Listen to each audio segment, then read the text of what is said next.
definition of coaching is helping people achieve their level of awesomeness. Coaching from the desert. Coaching from the desert. Coaching from the desert.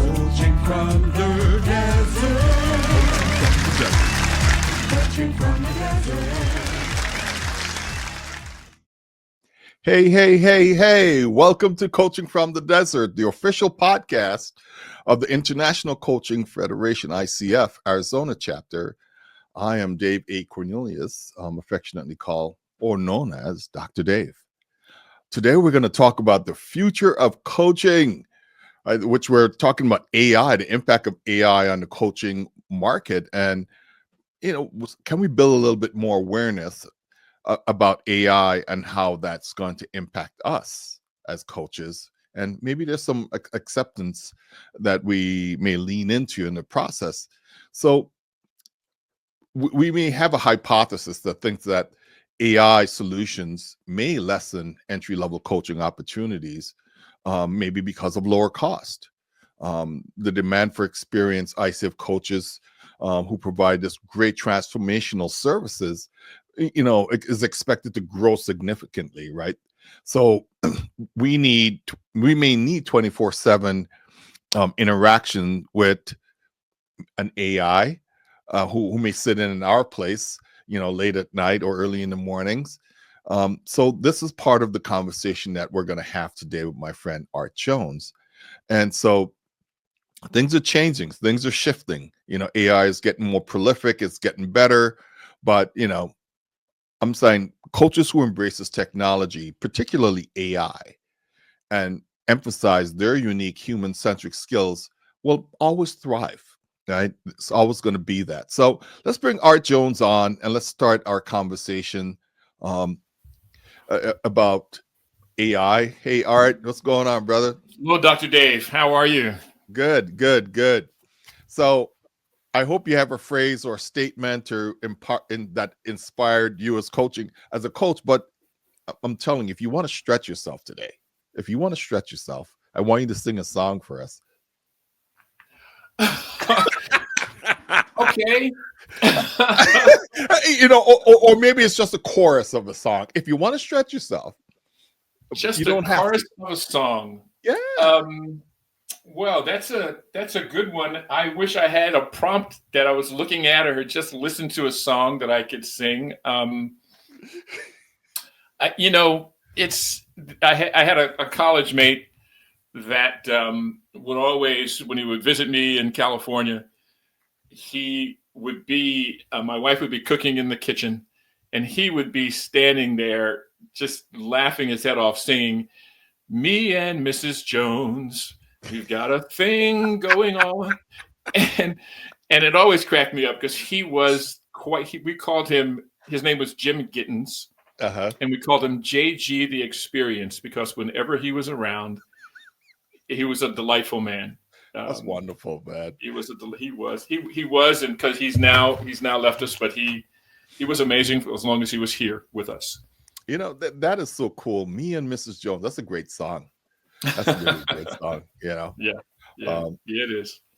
So why don't you tell our audience a little bit about you? I like to do elevator pitches because people are going to discover more about you as we're having these discussions. But what do you want people to know as an elevator pitch? As an elevator pitch, I guess I've always had a sense of curiosity, wanting to know what made things work. So I guess because it's always been with me, I would say that that's my superpower. And curiosity, when I got into corporate life, served me well because I was on the sales side of technology, and it wasn't selling so much that I enjoyed, but it was the problems that the corporations that I called on had, and the training that I received was open-ended questions that got the customer talking more than I talked.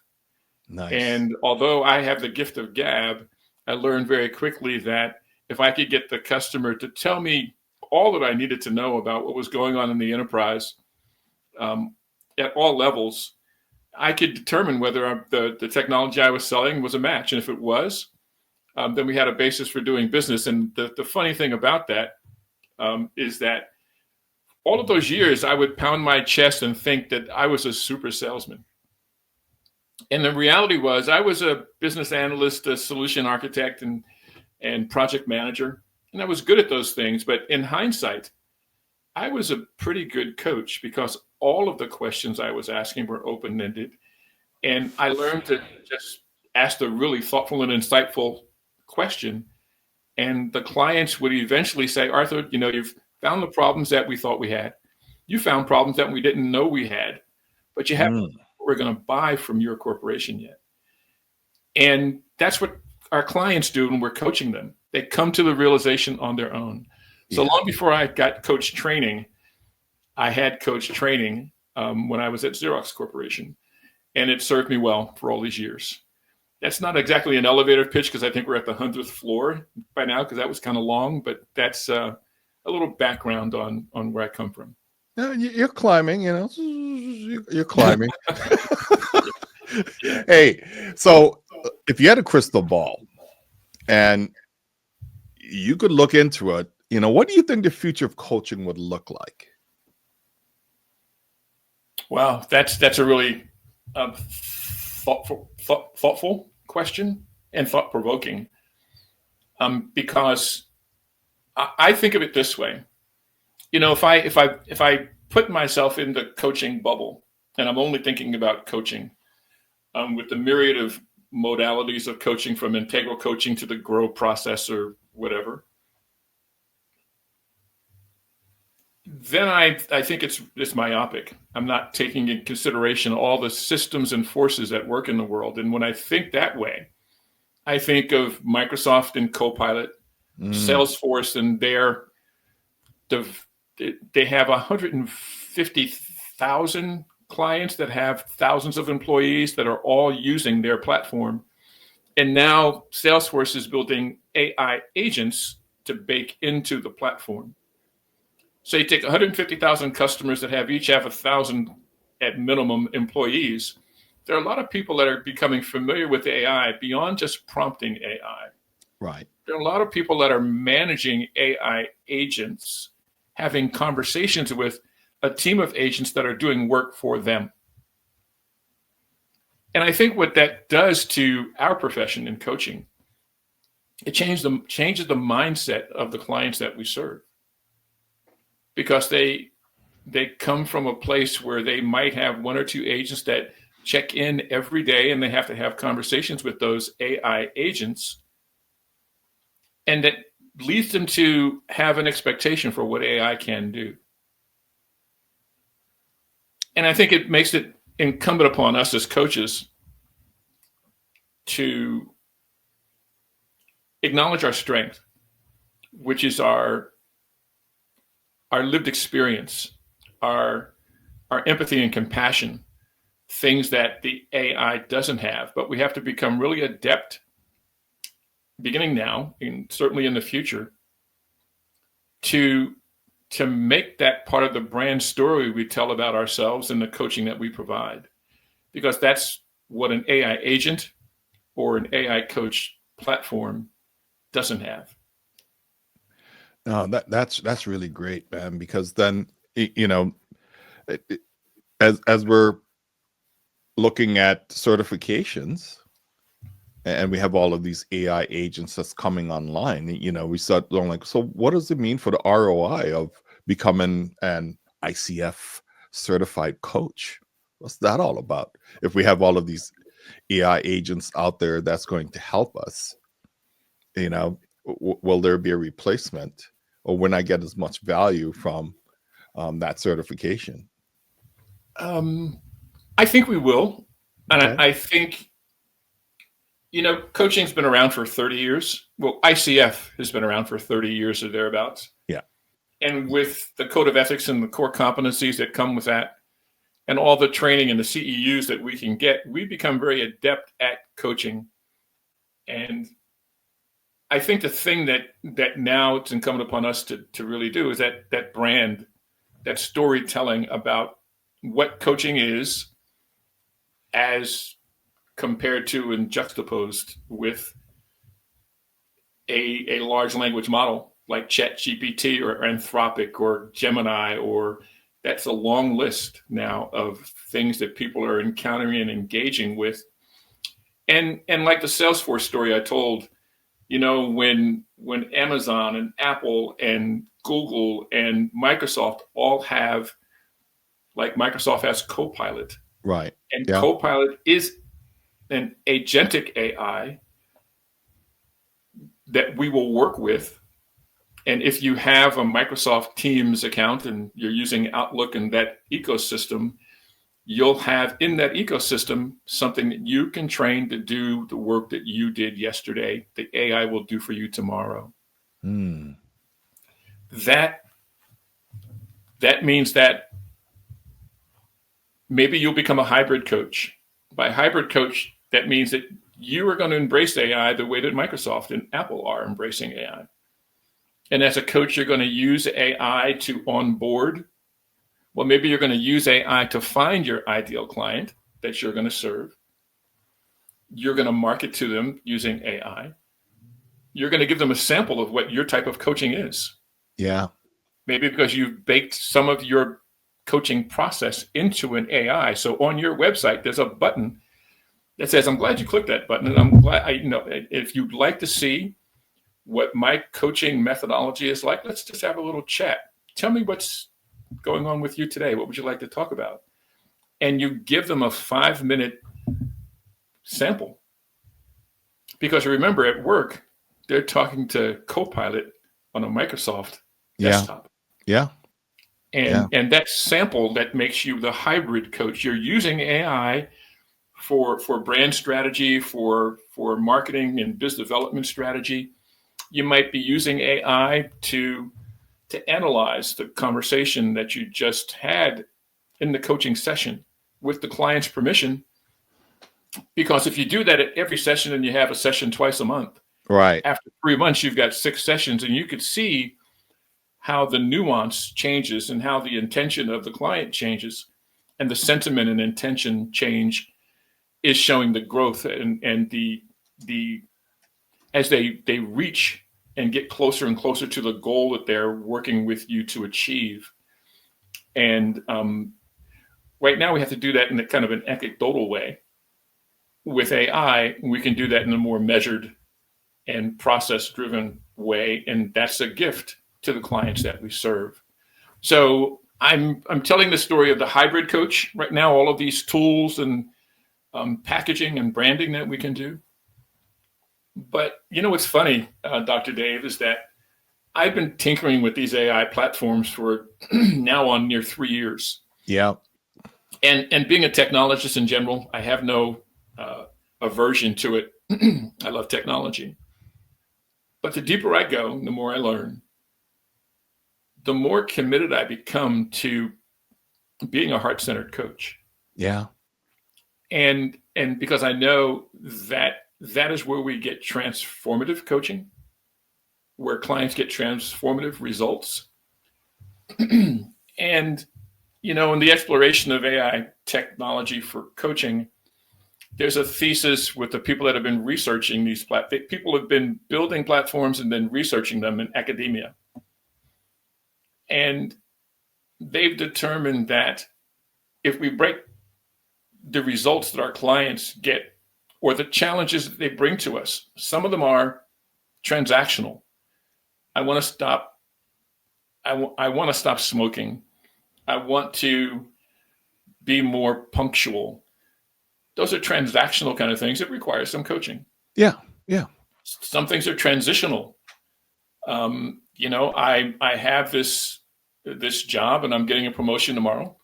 I know I need new skill sets. Can you help me do the work to achieve some of those skills, and then be my accountability buddy to help me get really good at those skills? Transitional coaching. And then there's transformational coaching. That's what I want to hear about. Well, the transformational coaching is more mind, body, spirit, right? Yes. You're really dealing with the whole person at that level. The people researching the AI platforms for the last several years have determined that AI is good at transactional and transitional Yes. coaching. in transactional and transitional coaching don't really require a lot of heart-centeredness, because you're going to hold space, you're going to follow the code of ethics and core competencies. But transformational coaching does require that heart-centeredness, because it's your lived experience and your empathy and compassion that are really in those sessions with the client. And I think that, that's where the opportunity for all of us is. My realization is that I could become an amazing hybrid coach, and I will do that. But I'm more committed to nurturing my sense of heart-centeredness coaching and learning new methods of being heart-centered. And I think that gives me a superior position to the AI, because I'm not competing with other coaches as much as I think I'm competing with AI today. Because if I languish in a world where all I do is transactional and transitional coaching, I'm in direct competition with something that works for a fraction of the fee that I charge for every hour. And it doesn't sleep, and it doesn't get sick. It doesn't need a day off. It doesn't complain. On and on. Right? Yeah. Yeah. And I think that the interesting thing is the price point that it's available at $25 a month for 24 hours a day is pretty amazing. It's $300 a year when I might want to charge $300 an hour. That's right. That's right. The $300 a year means that a corporation, an accounting firm with 50 employees, can make everyone in every cubicle. You can democratize coaching, I guess is the point. Yeah. So you're walking into that conversation about the impact of low-cost AI coaching on entry-level coaching positions, or even experienced coaching positions, right? Because that's where you're going toward. So continue to describe, that impact, because $300 a year, and they could have 24/7, and they could only have you for 1 hour. Let's talk about that impact. So keep going. Well, the impact is real. Yeah. Because when we think about it, if somebody in the EVP of HR calls you because they know that you're a coach that has credibility and results, Yeah, from the coaching that you've done, they call you in. Typically, you're working with somebody that's a director, a VP, an EVP, somebody in the C-suite. And in a company that's got 1,000 people, yeah, that means that there's 985 people that don't get coaching from you. that's true. Yeah. And in the crazy world that we live in today, where there's volatility, uncertainty, complexity, and ambiguity everywhere, every day, not just at work. Yep. People are bringing what happens in the real world to their work world, and they're stressed out when they show up and have their first cup of coffee. If we can democratize coaching and make it accessible to everyone in the workplace, then everybody in the workplace, theoretically, will be more resilient and be able to navigate the volatility and uncertainty that's at work and at home. And they'll be more productive as a product of that. And my thesis is that if employee engagement has been at 50% or lower from the moment we started measuring it, 40 years ago, it hasn't moved beyond 50%. The way to get movement, to get employees more engaged, to help them be more resilient, to help them be more productive when they're at work, it is to democratize coaching. And that we've done, and we've been doing with team coaching. Yeah. But we don't team coach at scale the way the deployment of a $300 a year digital coach that I can take home with me. I can take on the commute in the train when I commute from Manhattan to Connecticut. Yep. I can listen to my coach and have a chat in the car on the way home in the LA commute traffic. It's I'm laughing about that is you and I both lived in California, so I was just thinking about road rage, and here you are. Now you can pop up your AI agent and have them coach you out of that trauma. Road rage. Yeah. That's another application for coaching, I guess, road rage in Los Angeles, because the LA traffic is legendary and it's not getting. When I lived in California a decade or more ago, I was 35 miles from LAX, and if I didn't leave my house before about 5:30, I couldn't make it to LAX on time. Yeah. Because people from the Inland Empire that were 40 or 50 miles inland of me were showing up. They had left their house at 4 o'clock, showing up at my door an hour later so they can get to the west side of LA. So I pick up traffic in Palm Springs now when I drive into Los Angeles, which is insane. So, my friend John Jorgensen, he's another cat from LA, from California, not LA, but California. Yeah. Another coach. He just put up a comment, only a human being can respect another human being. Nurturing someone and inspiring their growth is distinct from providing them information per se, and AI, and then so we're talking about interpreting, making meaning of the relationship of people may require authentic consciousness, or does it? So John is like, if you and John got into a conversation, I'll just come and just sit down and listen. So what do you have to say about what John just shared? I mean, remember, the more I lean into AI tech, the more heart-centered as a coach I become. Yeah. But the more I get engaged with AI tech, I'm building right now. I'm building a coach agent. Mm-hmm. I'm building 2 of them, actually, and I'm building the role that it's going to have, the technique, the coaching principle that it's going to use. Yeah. Is it going to be integral coaching? Is it just going to use the simple grow process? Yeah. What personality is it going to have? Is it going to be fun? Is it going to be, or is it going to have different personalities depending on what the client response is? What knowledge is it going to be? Is it going to be in a vertical? Is it going to be designed to work with people in STEM, or is it going to be designed to work with people in healthcare? Okay.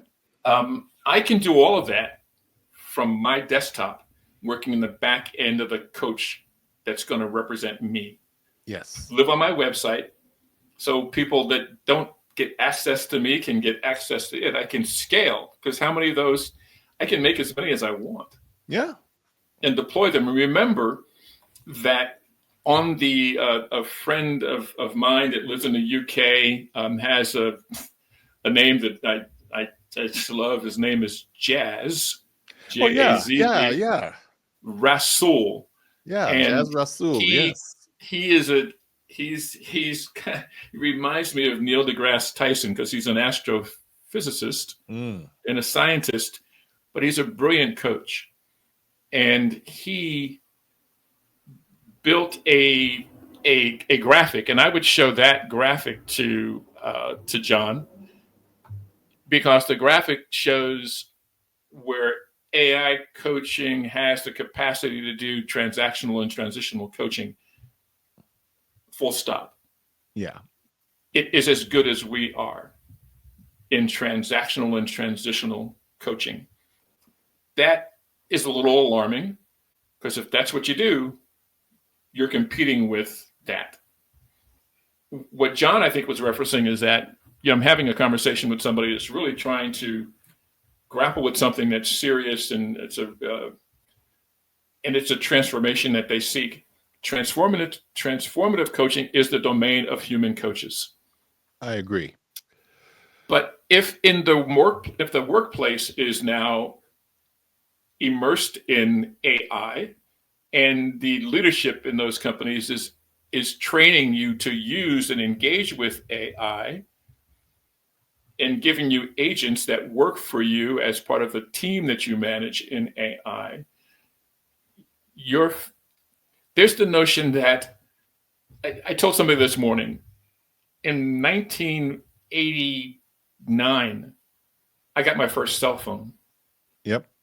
It was the size of a cinder block. And it was powered by the cigarette lighter in my car. And when I took it out of my car, it wasn't much good because it wasn't plugged into that power source. Unless you had an adapter to take it into your home or your office, which was just another pain in the butt, right?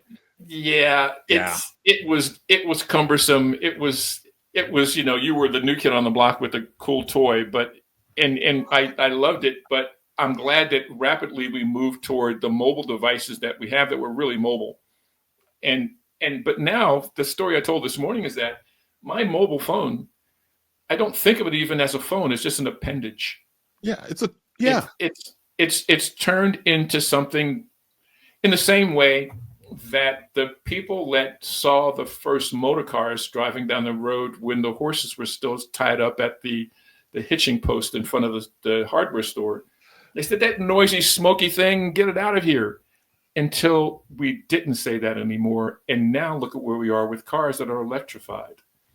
So the technology that we rail against today, and we want to hold space for ourselves, are really going to end up being the norm. And it's for no other reason than corporations that build the technology are making technology to be our co-workers. I'm building an AI avatar that will represent my mode of coaching, and my narrative approach to coaching is going to be baked into an AI. That's for sure. Hey, so we have Betsy Dukakis. So she wants to extend John's comment, and she's saying, like, if you want to be a heart-centered coach, how can AI play into you becoming one? Well, that's perfect. So there's a platform called Ovida, O-V-I-D-A. I saw that. Ovida was at SHRM, Society for Human Resource Management, last year. And because, let me back up and say, Ovida was built as a coach training platform, meaning that in the same way that we use Zoom, where you have one person in Los Angeles, another person in New York having a Zoom call, the coachee can be in New York and the coach can be in Los Angeles. And it takes the transcript, it analyzes the transcript and tells you how many open-ended questions, how many closed-ended questions, how many times the coach jumped in when the coachee was trying to say something. All of the nuance that you come from a coaching session, it was trained to listen for the competencies that we coaches have. So an AI tool like Ovida that won an award at SHRM, because now in corporate world, the leaders that are wanting to be more coach-like are being trained on the conversations that they have using Ovida. So to answer Betsy's question, I would use AI all the time. In the same way that a baseball player now is in spring training, but they don't stop training throughout the 182 games they play a year. Yeah. They're always training. I've done Tai Chi for decades, and my Sifu from San Francisco said, practice every day, miss one day, lose 2 days. So if I want to be a heart-centered coach, I use that philosophy. And because I can't call Dr. Dave every day and say, hey, Dave, can we do some mutual coaching? Yeah. I want to practice. Now I can use AI, and AI will tell me, hey, Arthur, you did good, but you have some areas to improve in. Let's talk about it. And I'm talking about it, and AI is giving me feedback on my heart-centered coaching methodology. That's beautiful. And I'm just keeping track of where we are in time. So look, do you think there'll be an evolving expectation for coaches to collaborate with AI tools? Would that be a thing, or is it just a choice? I think it's a choice we have to make. Okay. If the question is, are there choices for me in the future? Am I simply going to have to be an AI coach? I don't think so. Because I think if it was a bar graph and the heart-centered human coach is at the top of that mountain, that's where you get the heart-centered lived experience, compassion, empathy, core competencies, code of ethics. You get everything that you want from a coach is there. But you have to be highly skilled, and you have to nurture that training to deliver that value. There are people that I think will. When I first got my coach training, I heard the expression, all coaching is life coaching. You can coach anyone for anything. AI is better at coaching anyone for anything because it knows everything. It's been trained on everything.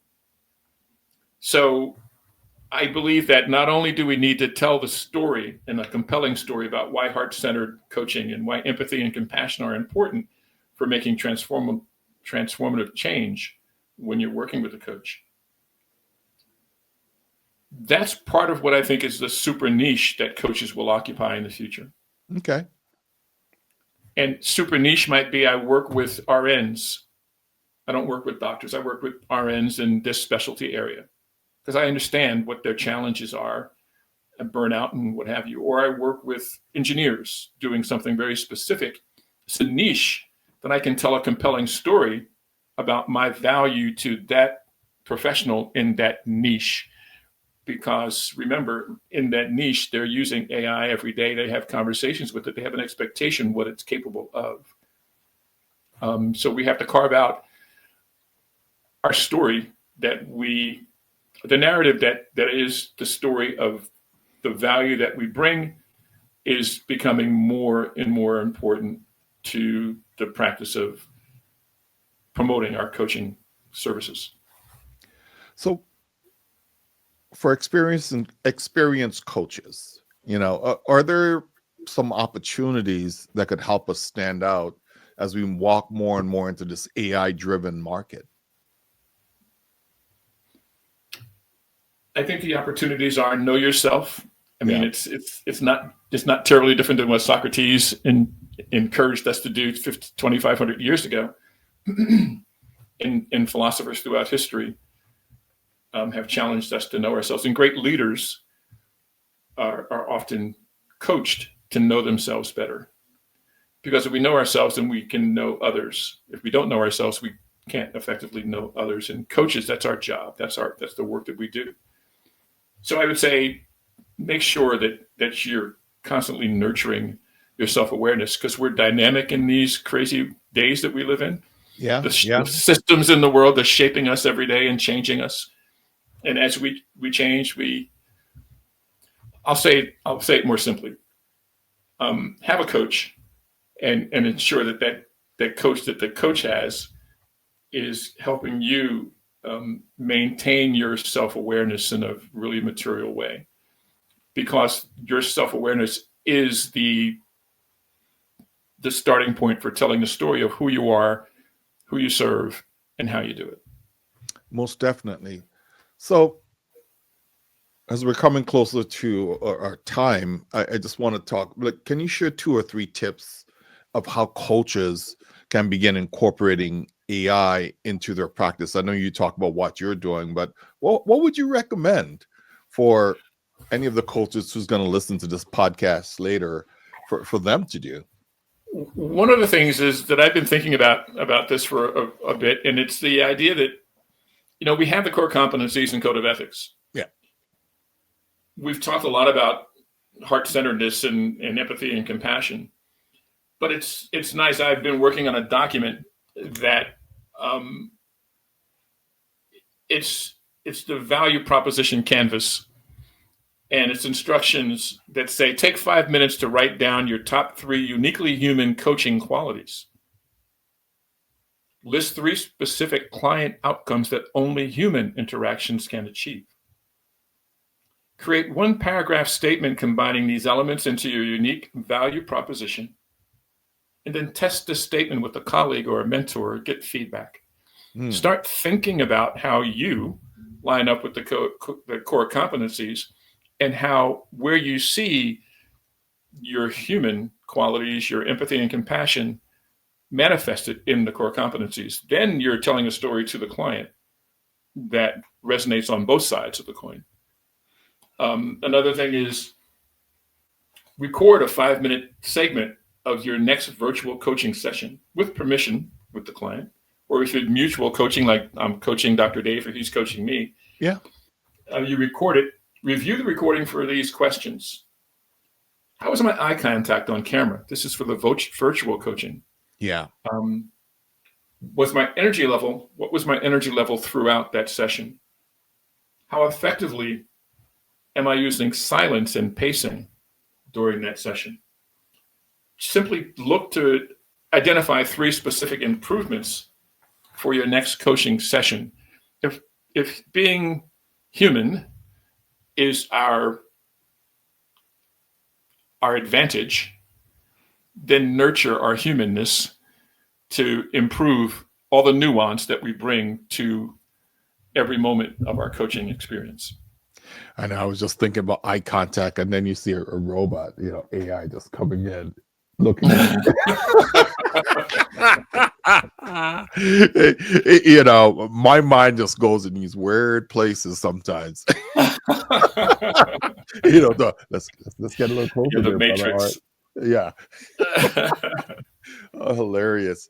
Well, good. Is there one final thing you want to leave our listeners with, our coaches and potential? I think that if I had one thing to say is that AI coach platforms are not the competition. They are exposing more people to what coaching is. People that never had a coach before. The last coach they had was a soccer coach when they were 8 years old. Yeah. Now they have access to a AI coach that's attempting to do what we do with all of the humanness that we bring to the coaching experience. So it's opening the door for opportunities to us to coach more people, because they have been exposed to what coaching is and what the benefits are. Well, awesome. So let me close, because I really enjoyed, every time I have conversations with you, I'm always learning more. And I'm like, I need to have more conversations with Arthur Jones. I want to get smarter like him, right? Oh, okay, Dr. Dave. but no, it's true. I get so much out of our conversations, really meaningful conversations that we have. I want to have more. So let me just say thank you. Thank you for gracing us with your wisdom and insights about AI. I know you've been working on this for a while. I've been toiling with it for a while as well. And every time I talk to you, I learn something new that I should be thinking. Thank you for having me on Coaching from the Desert. It's been my pleasure. Yes. And the feeling is mutual. Whenever I talk with you, I'm always inspired to get that book that I think about writing done, because you have 10 now. And so, yeah, the feeling is mutual. Thank you. So let me just close by saying thank you for joining us on this journey through the desert of coaching wisdom that we just obtained today. I just hope the stories that we got today started to spark new ideas for you and maybe inspired some growth. Maybe it offered you a glimpse into the transformational power of coaching. But look, this is just the start, right? We have so much more to explore. I want to tell you our podcast is on Spotify. It's going to be in Google and Apple and many different spaces. Coaching from the Desert. Please go ahead and subscribe to these episodes. We also have a lot of this information that we'll put on the ICFArizona.org website, that you could grab that information and listen to this podcast again, and come in the future. We'll also be putting this as part of our newsletter, such that we continue to have the conversation and people could continue to learn from this. So I really, appreciate the work that we're doing here and the people who are stepping in. So the next thing, on March 19th, we're going to have Alicia McLean. She'll be our guest, and she's going to be talking coaching before and after mental fitness, which is really interesting, because what she's really going through is the whole concept of positive intelligence, PQ, And she'll be bringing that to us next month, which I find positive intelligence talking about your Sabotaurus and your Sage. That's a really fun conversation, how we can help our clients as we go through in our journey. So look, for more details about ICF Arizona, visit our website at www.icfarizona.org to really learn more about our communities and program. And so I would just say, until next time, thank you so much for listening, for tuning in. Thank you, Arthur Jones. And thank you for John Jorgensen, who's out there like pipe again. Thank you, Betsy, also for participating. This is fun. I love this conversation. I just look forward to having more of these in the future. So with that, all right, hang on there so we can have a little bit more chat. So let me end the stream, and thank you very much.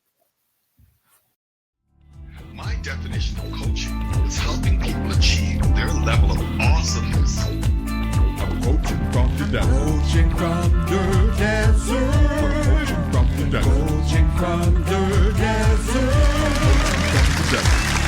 Coaching from the desert.